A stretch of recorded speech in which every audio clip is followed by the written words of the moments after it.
दोस्तों आपने देखा होगा कि कल पाकिस्तान में दो वर्ल्ड की सबसे बड़ी मोटर कंपनीज ह्यूंडई और किया, इन कंपनीज ने ऑफिशियली अपने पेज पे अपने सारे सोशल मीडिया हैंडल्स में एक कैंपेन चलाई जो थी अबाउट फ्री कश्मीर। मतलब जो कश्मीर है उसको भारत से तोड़ के आजाद करवाया जाए और उसको पाकिस्तान का हिस्सा बनाया जाए। इस बात की कैंपेन अगर इमरान खान की पॉलिटिकल पार्टी करती है, कोई टेररिस्ट और जिहादी लोग करते हैं तो बात समझ में आती है। पर आप सोचिए, ये दो मोटर कंपनीज जिनकी सेल एक्चुअली इंडिया में पाकिस्तान से कम 100-150 गुना जाती है। अगर ह्यूंडई पाकिस्तान में 5,000 कार एक साल में बेचती है तो हिंदुस्तान में 6 लाख कार बेचती है। आखिर ऐसा क्यों है? यह तो संभव नहीं है कि बिना किसी के जाने, बिना बोर्ड ऑफ डायरेक्टर्स और टॉप लोगों के जाने बगैर ऐसा हो गया हो। उसका कारण यह है, जरा सुनिए एक second. The world is ruled by a nexus of politics and corporate world.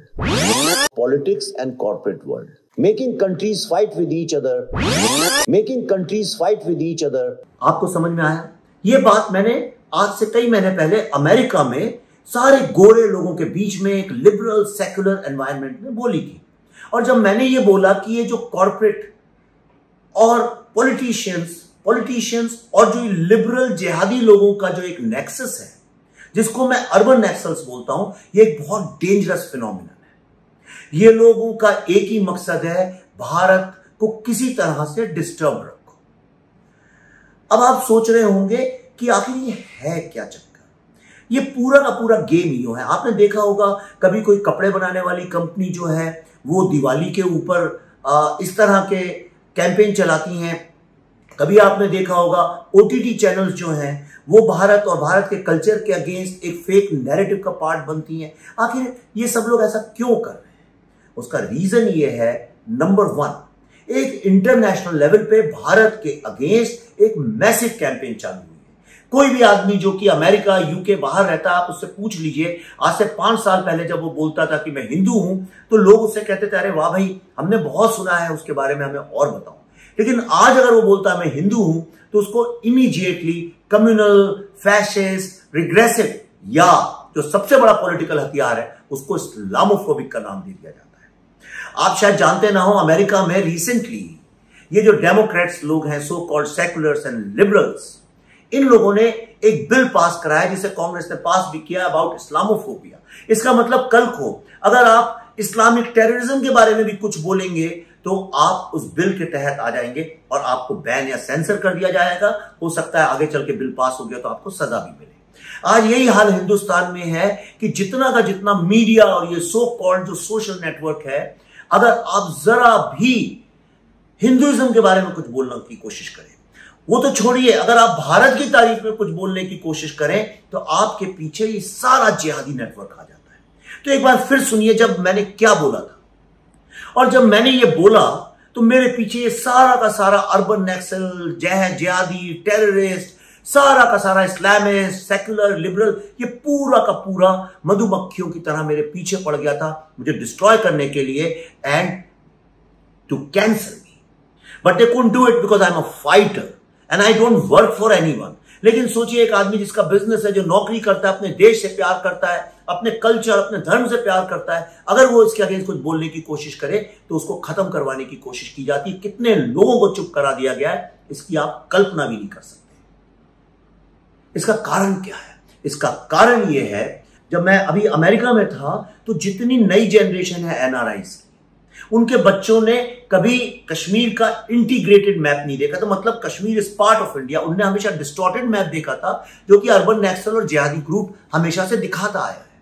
और उसी दिन मैंने प्रण किया था, आई सॉ अ ड्रीम, कि जो टाइम स्क्वायर, जो वर्ल्ड की सबसे एक्सपेंसिव, सबसे प्रेस्टिजियस एक लोकेशन है ग्लोबल, वहां पे जब आर्टिकल 370 का एब्रोगेशन हुआ था तो इन लोगों ने पैसे जोड़ जोड़ के एक फ्री कश्मीर की कैंपेन चलाई थी और इंडियन गवर्नमेंट और हिंदू सोसाइटी को फैसिस्ट की एक कैंपेन चलाई थी जो बहुत ही सक्सेसफुल रही।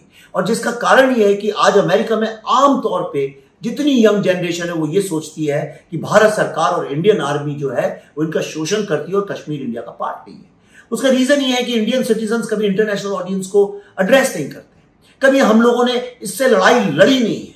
और इसका एक सबसे इंपॉर्टेंट कारण यह है कि जो आजकल के माँ बाप हैं, हमारे जो माँ बाप थे, हमारे दादा दादी थे, वो हमको हमेशा बताया करते थे कि भारत की क्या असली इतिहास है, पर आज के माँ बाप कुछ नहीं बताते। और यही कारण है कि जो नई जनरेशन, स्पेशली जेन जी जो है, जो इंस्टाग्राम की पूरी है, ये लोग सब जो 2000 के बाद पैदा हुए हैं या 90 के दशक में पैदा हुए हैं, इन लोगों को भारत की असली हिस्ट्री नहीं पता। इनको यही लगता है कि कश्मीर जो है उसमें भारत सरकार और आर्मी जो है जबरदस्ती बैठी हुई है। इसीलिए देखिए, ये लोग जो थे जेन जी के लोग, इन लोगों ने फंड भी किया फ्री कश्मीर कैंपेन को। और यही लोग पढ़ लिख के आज कहां गए?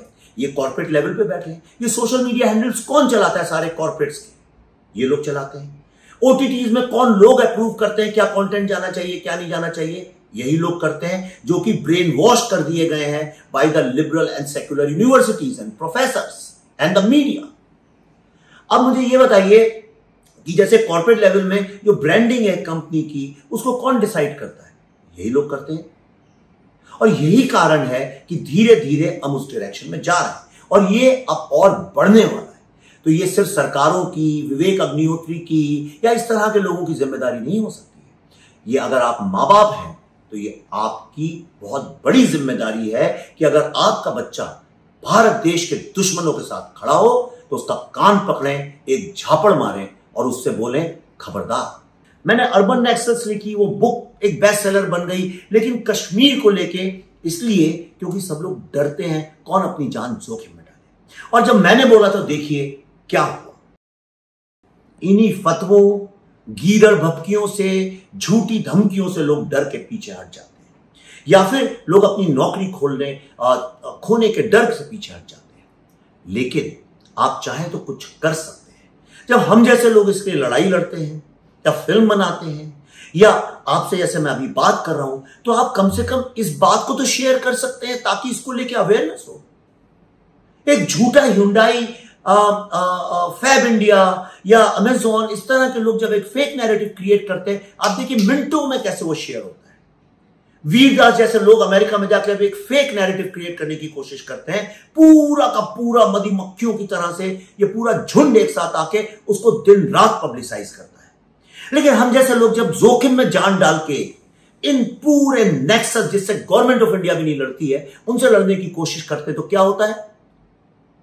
कुछ।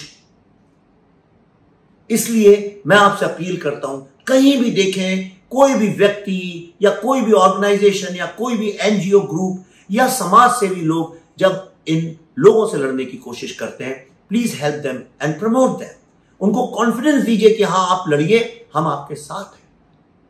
तो आप कमेंट सेक्शन में लिखिए कि इसमें क्या होना चाहिए। आप मुझे आइडियाज दीजिए and I will fight for you, because ये लोग कितनी भी कोशिश कर लें, जान लगा लें, I am not going to be silenced. मैंने अपनी पूरी लाइफ भारत के कॉज को प्रमोट करने के लिए, हमारी हिंदू फिलॉसफी की ग्रेटनेस को प्रमोट करने के लिए और भारत की अखंडता उसमें कंट्रीब्यूट करने के लिए डेडिकेट कर दी है। अब मैं रुकूंगा नहीं, and nobody in this world can ever silence me.